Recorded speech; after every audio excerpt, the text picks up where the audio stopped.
So welcome back to channel, welcome back to the नवीन video.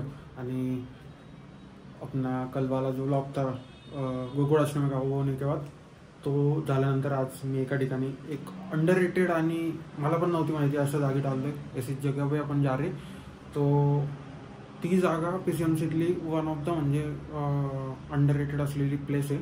म्हणजे मला सुद्धा नव्हती माहिती। मी आता थोडासा अभ्यास नाही म्हणता येणार पण शोधलं मॅप्सवर वगैरे, तेव्हा सापडलं। म्हणजे खूप शहराच्या PCMCच्या एकदम सेंटरला आहे, पण तरी मला माहीत नाही की असा सुद्धा स्पॉट, एवढा भारी स्पॉट PCMCत आहे बघायला, जिथं मी अजून गेलो नाही। सो आता आपण चाललोय, लगेच निघतोय। बघू, पावसाचं थोडंसं वातावरण आहे पण ठीक आहे, चालते। बघू, उलट पावसातच तिथला जो सीन आहे जिथं चाललोय आपण, ती लोकेशन तिथं गेल्यावर डायरेक्ट रिव्हील करू। बट एक डॅम येतो आणि खरंच खूप सुंदर आहे। तुम्ही तिथे गेल्यावर, मी सुद्धा नाही बघितलं आहे पण फोटोज वगैरे मध्ये बघितला। सो जाऊयात आता direct, without wasting any time, let's go. तर पहिले व्लॉगला जाण्याच्या पहिले त्या स्पॉटवर जाण्याच्या पहिले आपण चहा ग्रहण करूयात। जस्ट निघालो आणि पाऊस सुरू होऊन गेलाय, पण ठीक आहे, तरी जाऊ। सनसेट तर नाही भेटणार पण जो पण काय व्ह्यू भेटेल बघू। तर मित्रांनो आणि दोस्तों को हम पहुंच चुके हैं लोकेशन पे, और लोकेशन है ये केजो देवी बोट क्लब उद्यान, और ये है सामने दिखला। आता जाऊयात आपण मध्ये। तर दोस्तों, अंदर आते ही आपको दिखता है सामने हनुमान जी, जय बजरंगबली, आणि हा समोर हा डॅम केजो देवी डॅम, आणि इथं समोर हे मंदिर। आता आपण मंदिरात जाऊ, दर्शन वगैरे घेऊ आणि मग पुढचा बघू। ते समोर मंदिर आहे देवीचं, आणि असा हा व्ह्यू आहे जिथून आपण म्हणजे तुम्ही क्वालिटी टाइम स्पेंड करू शकता। आणि पूर्ण रिव्हर, भारी व्ह्यू आहे। सो केजो देवी डॅम म्हणून आहे, थेरगावातच आहे। थेरगाव इथं पाठीमागे थेरगावचा बोट क्लब आहे तिथं पाठीमागे। सो तो पण तुम्ही एक्सप्लोअर करू शकता थेरगावच्या बोट क्लबमध्ये। मी तर नाही गेलो, नंतर कधीतरी येऊ। पावसामुळे पूर्ण शर्ट भिजून गेलाय, पण व्ह्यू एक नंबर आहे बाप। आता जरा रीलसाठी 2-3 शॉट घ्यायचे, ते घेऊ आणि मग निघू। तसं इथं बसू शकतो खूप वेळ पक्षी, कारण व्ह्यू भारी। शांती पाहिजे असेल ना, एकदम असं निवांत चिल आउट करायचं, त्यासाठी भारी आहे जागा, स्पॉट। इथून तुम्ही चालत पण येऊ शकता, एक नंबर भारी ना। आणि असं इथून चालतं आपण, काय क्लास आहे। आणि ते तिथं समोर फिशिंग करताय तिथं, भारी एक नंबर। हा आमचा प्रसाद भारी, आणि समोर तर भारीच आहे। सो आता रीलसाठी 2-3 शॉट हे पण भारी आहे पाणी। मित्रांनो, आता परतीचा प्रवास आपण चालू केलेला आहे आणि प्रसाद सेटनी गाडी हातात घेतलेली आहे।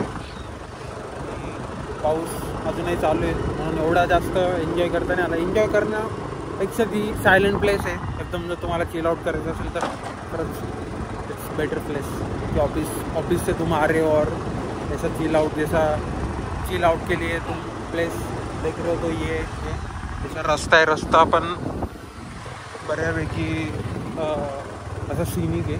आणि इकडं गोमाता, सीनिक आहे पूर्ण रस्ता, हो, आणि जंगल। आणि हे असं वाटेल की खूप PCMCच्या बाहेर वगैरे असेल असं लय लोकांना वाटेल, पण हे ॲक्च्युली सेंटरला आहे पण PCMCच्या थेरगावात आहे।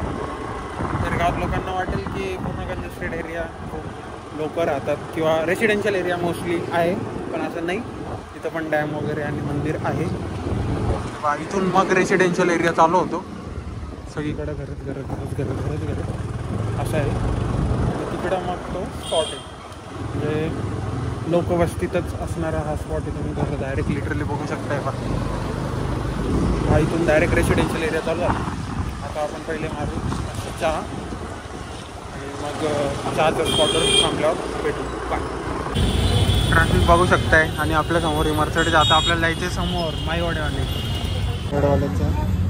ओके, वडापाव खाऊन झाल्यावर भेटू. वडापाव खायचा खाऊ. मला वडापाव एवढा आवडला की मी सेकंड राऊंड घेतला. हा आता तोंड पाहणार आहे, पण मला जाम आवडला. म्हणजे टेस्ट मॅटर्स ब्रो. टेस्ट एक नंबर आहे. एवढा भारी लागतोय ना आत्ता. म्हणजे याच्या पहिले पण मी खाल्लं आहे माहीचं, पण आता खूप दिवस अगोदर. आता जस्ट आल्यानंतर पहिलं दुसरा वडापाव त्याने नाही घेतला, पण मी खाणार. बाप टेस्ट भाई. मला अजून एक वडापाव खायचा होता, पण या माणसाने खाऊन दिला. एवढा क्लास वडापाव होता, गरम. एकतर पाऊस चालू आहे, डांगे चौकात आहे आपण. आणि सॉरी पडत होतं, चावी पडत होती. पण एवढा क्लास, तिथली चटणी, तो स्मेल भाई, आहा. एवढा भारी वडापाव होता. 2 खाल्ले, अजून एक खायची इच्छा होती, पण या माणसाने खाऊन दिला. असो, चलता रहता है. पण हे येते शॉप माई वडेवाले, जे एक्झॅक्ट डांगे चौक आहे ना, डांगे चौकाच्या कॉर्नरला ते आपला चौक समोर. आणि मग इथं मी अजून एक खरंच खायचं होतं. अजून 2 तर कशीही खाऊ शकतो मी, कारण जेवायचं परत जेवायचं आणलं होतं त्याच्यापेक्षा आता 2 दाबून घेतले असते. काम 25, पण नाही, काही राहतात महामूर्ख लोक, त्यांच्यासोबत आल्यानंतर मग विषय होऊन जातो. पण भारी होता यार वडापाव यार. एक नंबर वडापाव होता, काही पण म्हणा. बाप एकदम. बस झाला आता निघू आपण, कारण ऑलरेडी ओलं झालेलं आहे. रूमवर जाऊन बोलू. तर मित्रांनो और दोस्तों, हो आ चुके हैं अपन घर. और घर आने के बाद म्हणजे वडापाव तो बघितला माई वडाल. आणि सर्वात महत्त्वाचं जो ज्या स्पॉटला आपण गेलेलो, केजूदेवी डॅम. सो ॲक्च्युली आपल्याला सनसेट तिथून खूप भारी दिसतो असं मी ऐकलेलं. बट पावसाच्या पुढे आपण जाऊ नाही शकत. बारिश के आगे अपन जा नहीं सकते, इसलिए फिर ऐसा हुआ उधर जब मैं चल रहा था तो मतलब बारिश ऊपर से आ रही थी. और मतलब जो सनसेट चाहिए था वो सनसेट तो नहीं मिला, बट ओवरऑल व्यू सही था. मतलब एकदम चिल आउट स्पॉट था, शांती एकदम पीस. आणि ते मंदिर वगैरे सगळं काय एकदम छान होतं. नंतर मी व्हिडिओ काढला आणि मस्त शांत बसलो तिथं.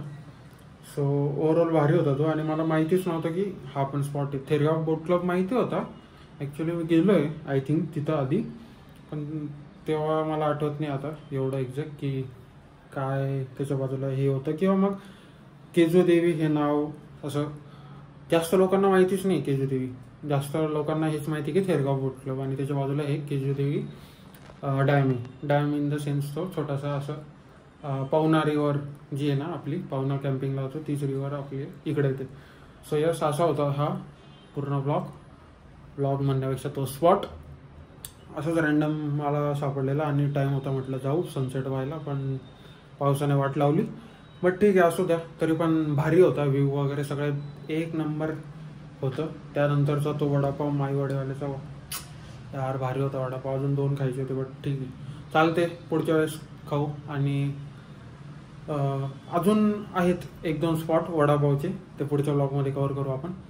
सो भेटू पुढच्या व्लॉगमध्ये. तोपर्यंत बाय, जय श्रीराम. आणि हां, व्लॉग एंड करायच्या आधी सांगतो, आता सगळंच खूप काही गोष्टी येत आहे. जसं की आता 10 दिवस राहिले, मोजून 10 दिवस, 10 दिन बाकी आहे अपने शेट को आने को. शेट येतील आणि मग पूर्ण वातावरण एकदम हॅपी, आणि एकदम हॅपी म्हणण्यापेक्षा एकदम प्रसन्न असं वातावरण होऊन जाईल. पुणे आणि गणेशोत्सव वेगळंच नव्हतं. भेटू पुढच्या व्लॉगमध्ये. तोपर्यंत बाय, जय श्रीराम.